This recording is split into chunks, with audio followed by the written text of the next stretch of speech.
اس سے اگلی بات مرزا صاحب نے ذکر کی کہ سیدنا معاویہ رضی اللہ تعالیٰ عنہ نے مروان کو حجاز کا گورنر بنا کر بھیجا، اس کی ڈیوٹی لگائی کہ یزید کے لیے بیعت لے۔ تو کہتے ہیں کہ مروان نے جب دوران خطبہ یزید کا ذکر شروع کر دیا تو سامنے صحابہ بیٹھے ہوئے تھے۔ عبد الرحمن بن ابی بکر نے ایک ایسا جملہ بولا جو بخاری میں نہیں ہے، باقی حدیث کی کتابوں میں ہے۔ تو مروان جو مکہ مدینہ کا گورنر تھا اس نے خطبہ دیا اور خطبے کے دوران اس نے یزید بن معاویہ کا ذکر کرنا شروع کیا اور ساتھ ایک جملہ بولا جو بخاری میں نہیں ہے لیکن باقی حدیث کی کتابوں میں ہے۔ وہ جملہ یہ بولا جیسا کہ ابو بکر نے بھی تو عمر کو بنایا تھا۔ اب عمر کوئی بیٹا تھا ابو بکر کا؟ حضرت عبد الرحمن بن ابی بکر نے مروان کی جب یہ بات سنی تو کچھ کہا۔ امام بخاری نے وہ الفاظ نہیں نقل کیے کہ کیا کہا، لیکن گل کوئی چوبے والی کیتی ہے، ایسی کیتی ہے جیڑی وہ کہنے چوب گئی اگلے بندے نو، لیکن وہ بات باقی حدیث کی کتابوں میں آئی ہے۔ اور اسی جملے کے بارے میں مرزا صاحب یہ کہہ چکے ہیں کہ امام بخاری تو حدیث کو گول کر گئے لیکن حدیثیں چھپ تو نہیں جانی تھی نا۔ کہتے ہیں کہ امام بخاری رحمۃ اللہ علیہ نے جان بوجھ کر وہ ٹکڑا یہاں سے حذف کر دیا تاکہ لوگوں کو معلوم نہ ہو کہ بات کیا تھی۔ تو کہتے ہیں حدیثیں چھپ تو نہیں جانی تھی، تو حافظ ابن حجر رحمۃ اللہ علیہ نے انصاف کیا۔ معاذ اللہ ان کے بقول امام بخاری رحمۃ اللہ علیہ نا انصاف تھے۔ تو کہتے ہیں کہ امام بخاری رحمۃ اللہ علیہ نے انصاف نہیں کیا، نعوذ باللہ، حافظ ابن حجر نے انصاف کیا کہ وہ حدیث لے کر آئے۔ میں یہاں آپ کو بتانا چاہتا ہوں کہ جو حدیث کا ٹکڑا امام بخاری رحمۃ اللہ علیہ نے ذکر نہیں کیا وہ ٹکڑا ضعیف تھا، اس لیے ہی امام بخاری رحمۃ اللہ علیہ نے اسے ذکر نہیں کیا۔ مستدرک حاکم میں سنن کبریٰ نسائی وغیرہ میں وہ ٹکڑا موجود ہے لیکن اس کی سند منقطع ہے، جس کے مطابق عبد الرحمن بن ابی بکر نے کہا کہ یہ تو کیسر و کسریٰ کا طریقہ ہے اپنے لڑکوں کو جانشین بنانا، یہ نبوی طریقہ نہیں ہے۔ سیدنا معاویہ رضی اللہ تعالیٰ عنہ کے یزید کو اپنا ولی عہد نامزد کرنا، یہ سیدنا ابو بکر رضی اللہ تعالیٰ عنہ کے بیٹے عبد الرحمن رضی اللہ تعالیٰ عنہ نے اس کو کیسر و کسریٰ کا طریقہ اختیار قرار دیا اور اس کو نبوی طریقے کے خلاف قرار دیا۔ یہ روایت محمد بن زیاد کے سیدہ عائشہ رضی اللہ تعالیٰ عنہ سے سماع نہ ہونے کی وجہ سے ضعیف ہے۔ مرزا صاحب آپ امام بخاری رحمۃ اللہ علیہ کو ناانصاف کہنے سے پہلے، معاذ اللہ ان کی توہین کرنے سے پہلے، اس کی کوئی ایک صحیح سند دنیا میں ہمارے سامنے پیش کریں۔ کیا عبد الرحمن بن ابی بکر رضی اللہ تعالیٰ عنہ نے یہ کہا تھا کہ سیدنا معاویہ کا اپنے بیٹے کو حکمران بنانے کا طریقہ کیسر و کسریٰ کا طریقہ ہے؟ اگر کہا تھا تو کوئی ایک صحیح سند پیش کریں، ورنہ اللہ سے ڈر جائیں، یہ ساری باتیں اللہ کے ہاں لکھی جا رہی ہیں۔ ایک طرف آپ دعویٰ کرتے ہیں کہ یہ جناب صحیح الاسناد احادیث پر مشتمل ہے میرا پمفلٹ، دوسری طرف ضعیف روایات اس میں آپ نے بھری ہوئی ہیں، تیسری طرف آپ ماننے کے لیے بھی تیار نہیں ہیں، اور ابھی الحمدللہ آپ نے مان لیا ہے۔ ابھی آپ نے کہا جی چلو 200 احادیث ہیں ان میں سے 25 ضعیف ہوں گی نا، تو 175 تو صحیح ہے نا۔ میں نے پہلے بتایا تھا 5B ریسرچ پیپر میں لکھا ہے 72 صحیح الاسناد حدیث، 72 کی نمبرنگ ہے، روایتیں کتنی ہیں؟ 200۔ یہ کتنی بھی ضعیف کر لینا، 250 پھر بھی صحیح موجود ہے۔ مطلب یہ کہ 2 درجن سے زیادہ احادیث کے ضعیف ہونے کا آپ نے اقرار کر لیا مرزا صاحب، تو پھر ابھی تک آپ نے ہٹ درمی کی وجہ سے اس کے ٹائٹل پہ صحیح الاسناد احادیث لکھا ہوا ہے۔ یہ میں آپ کو پڑھ کے سناتا ہوں، آپ کا پمفلٹ ہے، اس میں آپ نے لکھا ہے کہ فرقہ واریت کی لعنت اور مسلک پرستی کی نحوست سے بچ کر قرآن کریم صحیح الاسناد احادیث اور اجماع امت کو حجت و دلیل بناتا ہوا پمفلٹ تاریخ کی جھوٹی بے سند اور ضعیف الاسناد روایات سے محفوظ۔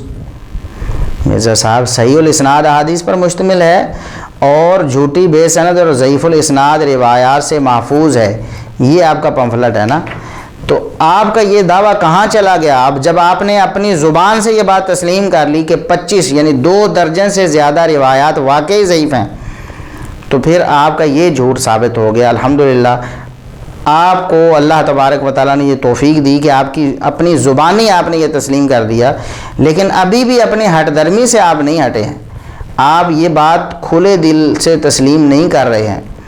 کھلے دل سے کہیں کہ میرے سے غلطی ہوگی، وہ روایات میں نکال دیتا ہوں۔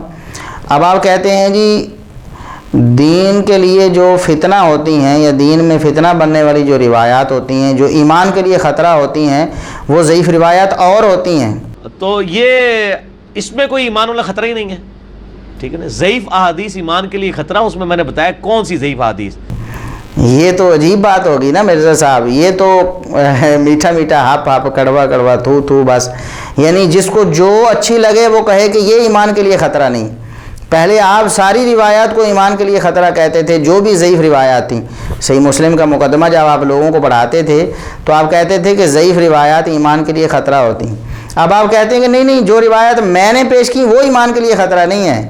اچھا جی، تو بریلوی جو حضرات پیش کرتے ہیں وہ ان کے نزدیک خطرہ نہیں ہے، جو دیوبندی حضرات پیش کرتے ہیں ضعیف روایت وہ ان کے لیے خطرہ نہیں ہے، جو قادیانی پیش کرتے ہیں اپنے مذہب کی تائید کے لیے وہ ان کے نزدیک ایمان کے لیے خطرہ نہیں ہے۔ تو بس ٹھیک ہے پھر، یعنی ہر شخص کو اختیار ہے وہ کہے کہ میرے نزدیک یہ ایمان کے لیے خطرہ نہیں، لہٰذا اس کو بیان کرنا جائز ہے۔